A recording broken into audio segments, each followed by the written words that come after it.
আসন্ন লোকসভা ভোটের প্রচার ইতিমধ্যে শুরু হয়ে গেছে। বাড়ি বাড়ি গিয়ে ভোটের প্রচার সারছেন তৃণমূল কংগ্রেসের কর্মীরা। তার মধ্যে বিভিন্ন জায়গায় মিটিংয়ের আয়োজনও করেছেন বিভিন্ন জায়গায় বুথ সদস্যরা।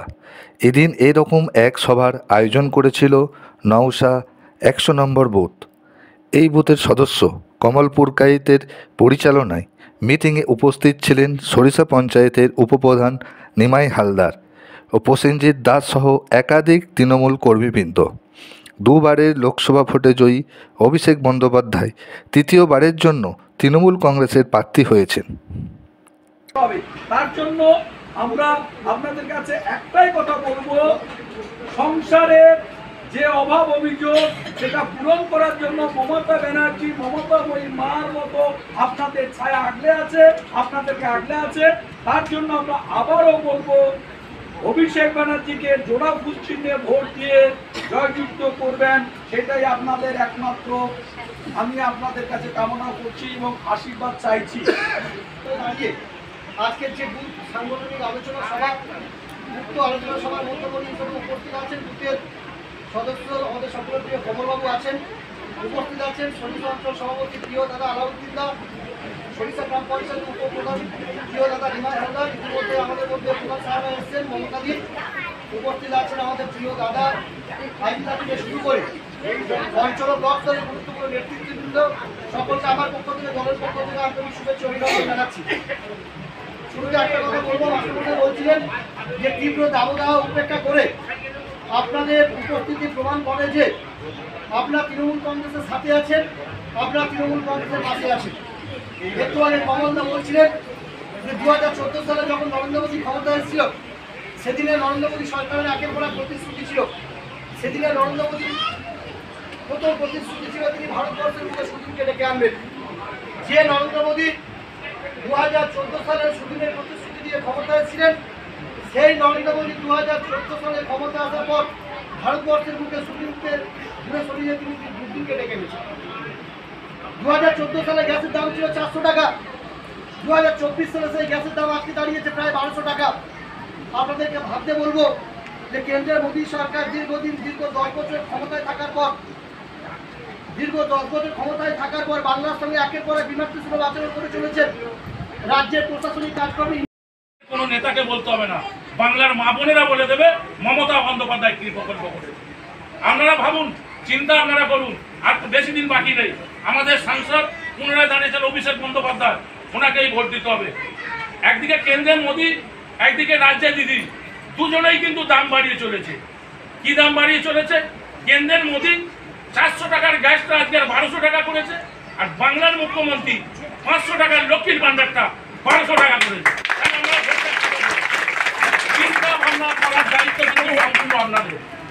আজকের গ্রামবাংলায় কোনো মাটির ঘর থাকার কথা ছিল না, কিন্তু দীর্ঘ 2 বছর বাংলার আবাস যোজনার টাকা নরেন্দ্র মোদী পদ্মফুল আটকে রেখেছে।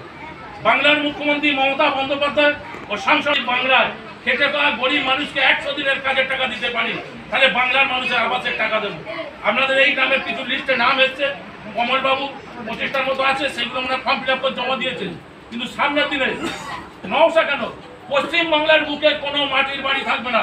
31শে ডিসেম্বরের মধ্যে প্রত্যেকের ব্যাংক অ্যাকাউন্টে টাকা ঢুকে যাবে।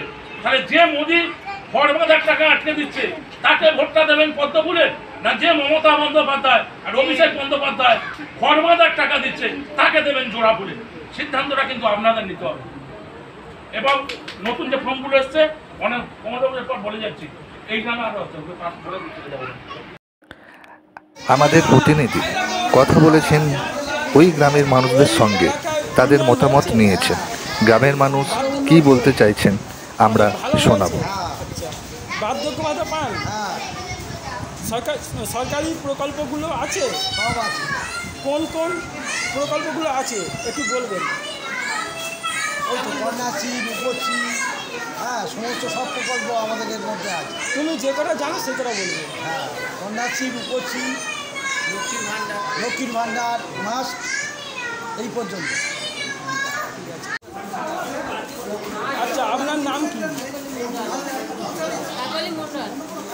আচ্ছা, আপনার কি নওশার বাড়ি? নওশা কোন পাড়ায় বাড়ি? আমার 997 পাড়ায় আপনার কোন পাড়ায় বাড়ি?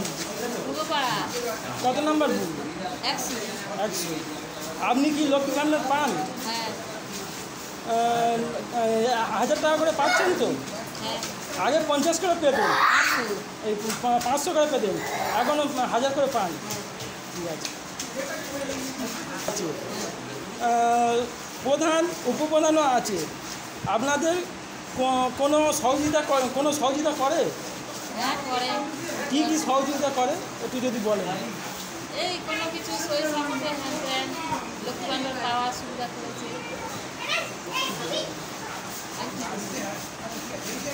আপনার কি নওশায় বাড়ি? নওশায় বাড়ি। এটা কত নম্বর বুথ? 100 নম্বর বুথ। কোন পাড়ায় বাড়ি? পূর্বপাড়ায় বাড়ি। এই মুহূর্তে বিজেপি প্রার্থী ও সিপিএম প্রার্থীকে আপনি কি চেনেন তাদেরকে বা নাম জানেন? না, তাদের কাউকে চিনি না। তাদের কাউকে চেনেন না? তা আপনি কি তৃণমূলে সাপোর্ট করেন? আমি তৃণমূলের সাপোর্ট বরাবরই আছি আর এখনও আছি। তৃণমূলের আপনি কী কারণে সাপোর্ট করেন? তৃণমূলের থেকে আপনি কী পেয়েছেন? আমি কিছু পাইনি, কিন্তু এইবারে আমার বার্ধক্য ভাতাটা দিয়েছে আর আমার খুব ভালো লাগে, সেই হিসেবে কংগ্রেস থেকে তৃণমূলে। আমার নাম দোলনচাপা মণ্ডল। আপনার কোন পাড়ায় বাড়ি? আমার দক্ষিণ মহাদেব পাড়ায় বাড়ি। নওশা গ্রামে? হ্যাঁ নওশায় মাঝের পাড়ায় বাড়ি। আচ্ছা, আপনাদের গ্রামের সদস্য আছে? হ্যাঁ গ্রাম পঞ্চায়েত আছে, প্রধান আছে? হ্যাঁ আর আপনি সহযোগিতা কি পান? হ্যাঁ এদের থেকে সহযোগিতা পান? হ্যাঁ আচ্ছা, এই মুহূর্তে বিজেপি প্রার্থী কে ও সিপিএম প্রার্থীকে কি আপনি চেনেন? না আর আপনি কাকে সাপোর্ট করেন? আমি টিএমসিকে সাপোর্ট করি। কিসের জন্য সাপোর্ট করেন? আমি হচ্ছে মানে লক্ষ্মী ভাণ্ডার পাচ্ছি, কৃষক বন্ধু পাচ্ছি, সে এবার আমাদের হচ্ছে পাড়ায় সব রাস্তাঘাট করেছে, জলের কল করে দিয়েছে, সেই জন্য আমরা টিএমসিকে সাপোর্ট করছি। আর বিজেপিকে কেন সাপোর্ট করছেন না? বিজেপি চিনিনি, আর কি সাপোর্ট করব? বিজেপিকে কোনো দিন দেখিনি আসতে আমাদের কাছে, যারা আমাদের পাশে দাঁড়িয়েছে তাদের আমরা ভোট দিচ্ছি। আচ্ছা, বিজেপি আপনি বিজেপি প্রার্থীকে কোনো দিন দেখেননি বলছেন তো? এর আগে যে হয়েছে, মানে এর আগেও দুবার দাঁড়িয়েছে, যে এবারে দাঁড়িয়েছে এর আগে দুবার হেরে গেছে আমাদের দাদা অভিষেকের সঙ্গে। তা এবারে কি জিতবে বলে আপনাকে মনে হয়? মানে কি মনে করছেন? না, জিততে পারবে না, কারণ দিদি যা কাজ করেছে বা আমাদের যে দাদা অভিষেক বন্দ্যোপাধ্যায় যা কাজ করেছে, সেই হিসেবে বলছি বিজেপি এখানে জিততে পারবে না, আমরা টিএমসিরাই জিতব।